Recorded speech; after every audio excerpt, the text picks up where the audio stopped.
Head day fertility అమ్మ అనే పిలుపుకు శ్రీకారం చుట్టండి. పొందండి ఉచిత మొదటి కన్సల్టేషన్, మొదటి స్కాన్. సంప్రదించండి 8880747474.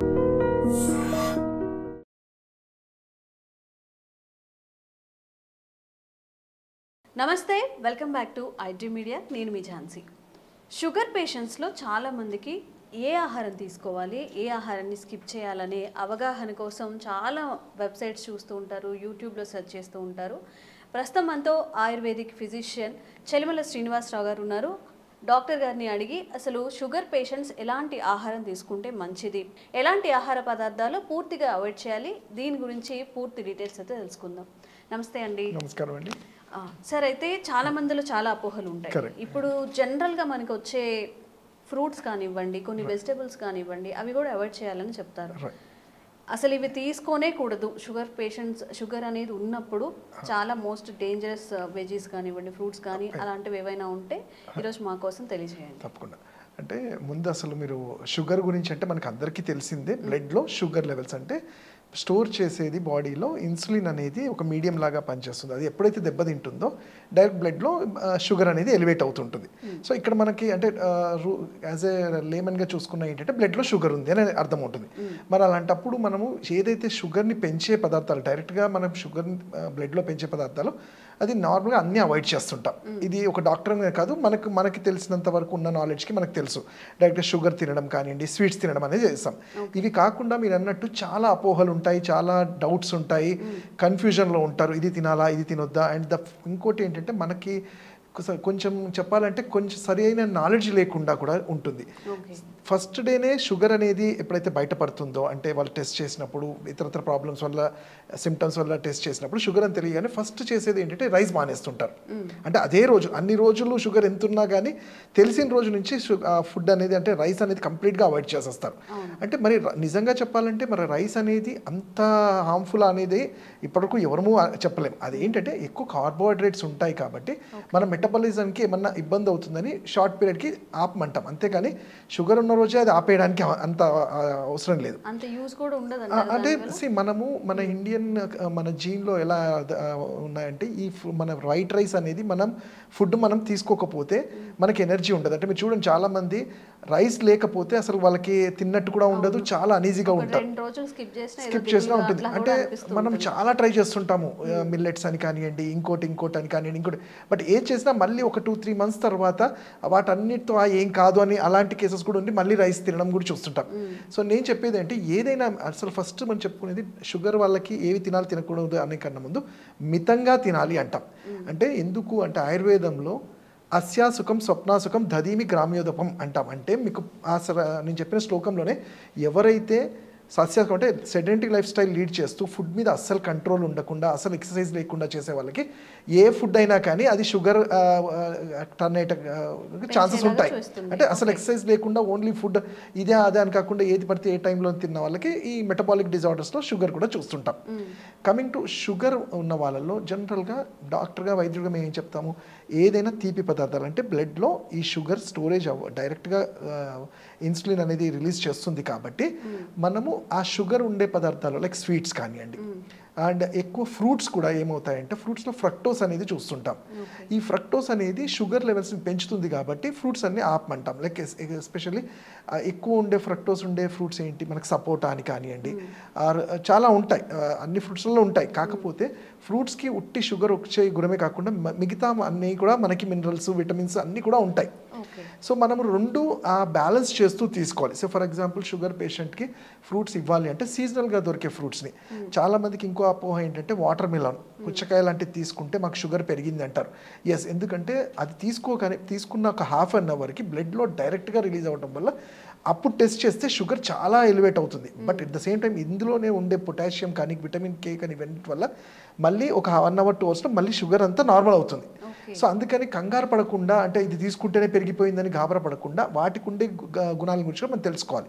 సో అలాంటప్పుడు ఈవెన్ నేను చెప్పినట్టు వాటర్ మిలన్ తీసుకోవడము, అట్లానే ఈ షుగర్ అనేది 40-45 years తర్వాత వస్తుంది కాబట్టి కొంచెం మెటబాలిక్గా హార్మోనల్గా చేంజెస్ ఉంటాయి కాబట్టి వీళ్ళకి కావాల్సిన ఫ్రూట్స్ ఏంటి, మంచిగా పొటాషియం ఉన్నది కానివ్వండి, ఉన్నది ఏంటంటే మనకి బనానా అంటాం, బనానా కానీ. అయితే ఈ ఫ్రూట్స్ని ఆయుర్వేదంలో కూడా కఫాన్ని పెంచేవి అంటాం, అంటే మెటబాలిక్ని పెంచేవి అంటాం. సో కఫాన్ని పెంచేవి ఎప్పుడైనా రాత్రి టైంలో తీసుకోకూడదు. అలానే జాంపండు, జామకాయ కానివ్వండి, యాపిల్ ఇలాంటివి కూడా సీజనల్గా దొరికే ఏ ఫ్రూట్స్ అయినా తీసుకోవచ్చు, మితంగా తీసుకోమంటాం. ఓకే. మరి కొబ్బరి నీళ్ళు ఇలాంటివి తీసుకోవచ్చు, కొబ్బరి నీళ్ళు కానివ్వండి, బెల్లం కానివ్వండి, తాటి బెల్లం అంటూ ఉంటారు, ఇవి ఏమైనా ఎగ్జాంపుల్స్? కరెక్ట్. అంటే కొబ్బరి నీళ్ళు డెఫినెట్లీ, ఎందుకంటే మనందరికి తెలిసిందే అది ఎలక్ట్రోలైట్స్ దాంట్లో సమృద్ధిగా ఉంటాయి కాబట్టి అంటే తీసుకోవడం. కాకపోతే ఏదైనా ఒకటి గుర్తుపెట్టుకోండి, అతిగా కాదు అంటాం కదా, అతివృష్టి అనావృష్టి అన్నట్టు. ఎక్కువ అదే పనిగా నేను ఇంకా కొబ్బరి నీళ్ళు తాగమన్నారు కదా అని అదే తాగడం వల్ల ఏంటంటే దాంట్లో సోడియం రిటెన్షన్స్ కూడా జరిగే ఛాన్స్ ఉంటాయి. కాబట్టి యాజ్ ఎ మీడియంగా కొబ్బరి నీళ్ళు తాగొచ్చు. ఇంకా మంచిగా చెప్పాలంటే మజ్జిగ తీసుకోవచ్చు, ఇలాంటివన్నీ తీసుకోవచ్చు. ఓకే. మజ్జిగ మజ్జిగ ఇప్పుడు ఉన్నది ఏంటంటే పెరుగు కూడా మనకి ప్యూర్ పెరుగు దొరకట్లేదు, అది కూడా అడల్టరేట్ అవుతుంది అని చెప్పి. ఈ చద్దనంలో పెరుగుతో తినడం పొద్దున్నే ఇది కూడా సేఫేనా? ఇది కూడా అవాయిడ్ చేయాలా? అదే చెప్పాను, మా ఆయుర్వేదంలో ఈ మధుమేహం అంటాం దీన్ని. కఫాన్ని పెంచే ఏ ఫుడ్ తీసుకున్నా కానీ షుగర్ పెరుగుతుంది. కఫాన్ని పెంచే దాంట్లో ఫస్ట్ వచ్చేది ఏంటంటే పెరుగు అంటాం. అయితే కాకపోతే పెరుగుకుండే మంచి గుణాలు ప్రోబయోటిక్ అంటాం. అది ప్రతి రక్త కణాలని మన బాడీలో ఉండే మజిల్స్ని వీటన్నింటి కూడా కరెక్ట్ చేయడంలో హెల్ప్ చేస్తుంది. సో అందుకని వీళ్ళకి ఏం చేస్తామంటే నైట్ టైమ్స్ అనేది ఈ దది కర్డ్ని అవాయిడ్ చేయమంటాము.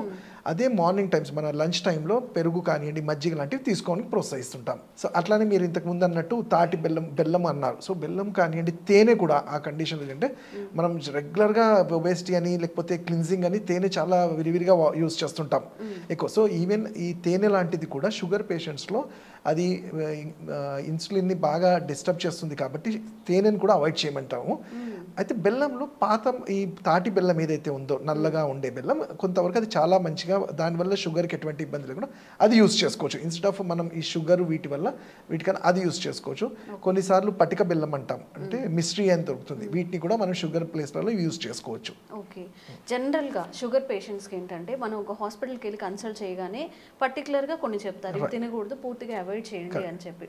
అండ్ యాజ్ పర్ మీరు చెప్పిన దాని ప్రకారం నాకు అర్థమైంది ఏంటంటే ఏది తిన్నా కానీ, బెల్లం తిన్నా కానివ్వండి, ఇప్పుడు కొబ్బరి నీళ్ళు అనుకున్నాము, పుచ్చకాయ అనుకున్నాము, ఇలాంటి ఐటమ్స్ తినాలనుకున్నప్పుడు కాస్త లిమిటెడ్గా తింటే మంచిది, అవాయిడ్ చేయక్కర్లేదు. అయితే ఇక్కడ మనం తెలుసుకోవాల్సింది ఏంటంటే ఇప్పుడు షుగర్ అనేది మీరు అన్నట్టు ఒక లిస్ట్ ఆఫ్ డైట్ ఎందుకు చెప్తాము అంటే వీళ్ళ లైఫ్ స్టైల్లోనే ఆ డైట్ వల్ల ఈ డయాబెటిక్ అనేది వచ్చింది. సో అదే కంటిన్యూ చేస్తూ మెడిసిన్ వాడితే దేర్ ఇస్ నో యూజ్. అంటే నేను చేయాల్సిన ఫుడ్లో నేను చేస్తూనే ఉంటాను, ఒక మెడిసిన్ వేసుకుంటాను, దానివల్ల ఒక 6 hours నార్మల్గా ఉంటుంది అంటే ఇతరత్ర ప్రాబ్లమ్స్ వల్ల కాంప్లికేషన్స్ అరైజ్ అవుతాయి. సో అందుకనే అసలు పాజిటివ్ ఫ్యాక్టరే ఫస్ట్ తగ్గించాలి మనం. అంటే ఇప్పుడు చూడండి, లేట్ నైట్స్ తినడం అనేది మన మెటబాలిజానికి కరెక్ట్ కాదు. అండ్ ఎస్పెషల్లీ ఇప్పుడు రీసెర్చెస్ జరుగుతుంది, మా ఆయుర్వేదంలో ఎప్పుడో చెప్పబడింది, ఈ డయాబెటిక్ ఎంతైనా కానీ ఒక మూల కారణం మన లివర్ నుంచి కూడా అంటాం.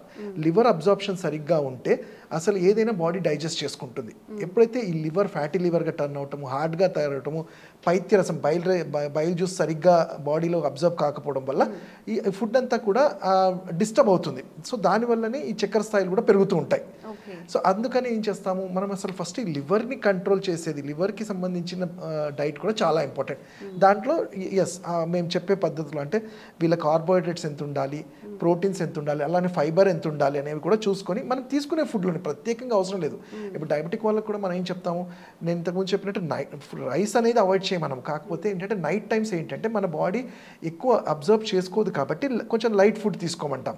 అలాంటి టైంలో మిల్లెట్స్ లాంటివి యాడ్ చేయొచ్చు. ఎందుకంటే ఇప్పుడున్న జనరేషన్ మా పేషెంట్స్ నుంచి కూడా మాకు వచ్చిన ఫీడ్బ్యాక్ ఏంటంటే మిల్లెట్స్లో ఉండే high energy and high fibre వల్ల బాడీలో ఈ క్లిన్సింగ్ అనేది జరుగుతుంది. ఎనర్జీ వల్ల డయాబెటిక్ వాళ్ళలో ఈ న్యూరోపతి ఇలాంటివి రాకుండా కూడా హెల్ప్ అవుతుంది.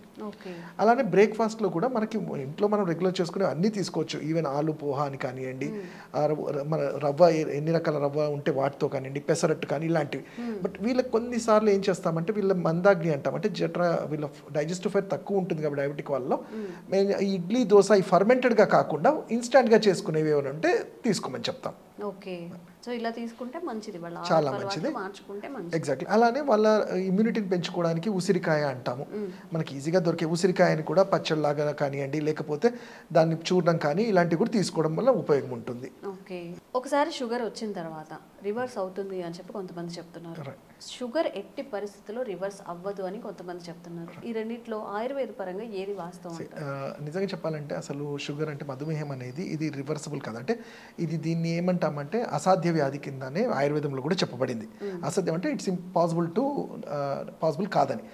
కాకపోతే ఇప్పుడు మోడర్న్ థెరపీలో కూడా దీనికి మీరు చూస్తుంటే ఇయర్స్ టుగెదర్ మెడిసిన్స్ వాడడం అవన్నీ చూస్తుంటాం. బట్ ఇప్పుడు మనం చూస్తుంటే ఏంటంటే ట్రెండ్ ఇర్రివర్సబుల్ అనేది కొత్తగా వింటున్నాం. బట్ నేను నా ఎక్స్పీరియన్స్గా ఆయుర్వేదిక్ చెప్పేది ఏంటంటే ఇప్పుడు డయాబెటిక్ అనేది మీరు చూస్తే అది జెనెటిక్ ఫ్యాక్టర్స్ వల్ల వచ్చేది. అంటే వాళ్ళ ఫ్యామిలీస్లో ఉన్నప్పుడు అది వస్తుంది. అది వచ్చిన వాళ్ళు దాన్ని మెయింటైన్ చేస్తూ ఉంటారు కదా, తగ్గదనేది వింటుంటాం. బట్ మా క్లినికల్ అదే అంటాను ఎక్స్పీరియన్స్లో మేము చూస్తుంది అంటే మీరు సింపుల్ ఎగ్జాంపుల్ ఇస్తాను. కోవిడ్ టైంలో మీరు చూస్తుంటారు వాళ్ళ ఫ్యామిలీ హిస్టరీస్ ఎవరికి ఏం లేకపోయినా కోవిడ్ వల్ల డయాబెటిక్ వచ్చిందని విన్నాము. చాలా కేసెస్లో అది కామన్గా చూస్తాము. సో ఇలాంటి వాళ్ళల్లో ఏంటంటే మెటబాలిక్ దెబ్బతిన్నది కాబట్టి ఆ షుగర్ అనేది ఎలివేట్ అయింది. సో వాళ్ళకి రివర్స్ చేసే ఛాన్సెస్ ఉంటాయి. బికాస్ అక్కడ మెటబాలిజం ఎందుకు బికాస్ ఆఫ్ అదర్ రీజన్స్ ఆ వైరస్ వల్ల దెబ్బతిన్నది కాబట్టి దాన్ని కరెక్ట్ చేయడంలో డెఫినెట్లీ ఆయుర్వేద కానివ్వండి ఏది సిస్టమ్ అయినా కానీ హెల్ప్ చేస్తుంది. బట్ ఇక్కడ కూడా పథ్యము లైఫ్ స్టైలు వాళ్ళ ఎక్సర్సైజ్ అనేవి చాలా ఇంపార్టెంట్ ఉంటుంది. తర్వాత ఔషధాలు కూడా ఇంపార్టెంట్ ఉంటుంది. కొన్ని జెనెటిక్ వల్ల ఉన్న వాళ్ళల్లో కానీ అయితే ఇప్పుడు ఇంకా రీసెర్చ్ జరుగుతుంది. అంటే మేము ఎంత అసాధ్యమైనా కానీ ఇప్పుడు మనకి ఏంటంటే ఇన్ఫర్మేషన్ మనము దాని ఎక్స్పీరియన్స్ అది పేషెంట్ మీద చూస్తుంటే ఏంటంటే ఇర్రివర్సబుల్ అనేది అంటే జెనెటిక్ ఫ్యాక్టర్స్ ఉన్న వాళ్ళల్లో నేను సింపుల్ ఎగ్జాంపుల్ ఒకటి ఇస్తాను. సపోజ్ మీ ఫాదర్ మీకు ఒక బెంచ్ కార్ లాంటిది ఇచ్చినప్పుడు డెఫినెట్లీ విల్ యాక్సెప్ట్. మనకి ఏంటంటే అవి తీసుకోవాలని ఒక ఆశ ఉంటుంది. బట్ మేము అనేది అంటే మనకు ఒక ఆప్షన్ ఉంటుంది, అది వద్దు అనే ఆప్షన్ కూడా ఉంటుంది. అంటే ఎక్కడైతే మనకి గ్రీడ్ లేదు, నాకు అవసరం లేదు, అవసరం ఉన్నప్పుడు తీసుకున్నాను. అలానే మన సిస్టమ్ ఎప్పుడైతే వీక్ ఇమ్యూనిటీకి వెళ్తుందో, రెసిస్టెన్స్ తగ్గుతుందో, మీకు జెనెటిక్ అంటే మీ ఫ్యామిలీలో వచ్చినప్పుడు ఇమీడియట్గా అది మీరు క్యాచ్ చేసేస్తారు డయాబెటిక్. సో అదే ఇమ్యూనిటీ సరిగ్గా పెట్టుకొని రెసిస్టెన్స్ బాగుంటే కొన్ని ఇయర్స్ వరకు అంటే మంచి ఛాన్సెస్ ఉంటాయి. ఎగ్జాక్ట్లీ మన లైఫ్ స్టైల్ అనేది ఇంపార్టెంట్ అనమాట. సో ఈ లైఫ్ స్టైల్లో స్ట్రెస్ లైఫ్ అంటాము, స్ట్రెస్ లేకుండా టైంకి ఫుడ్ తీసుకొని సరైన వ్యాయామం చేస్తే మంచిగానే మెయింటైన్ చేయగలుగుతాం.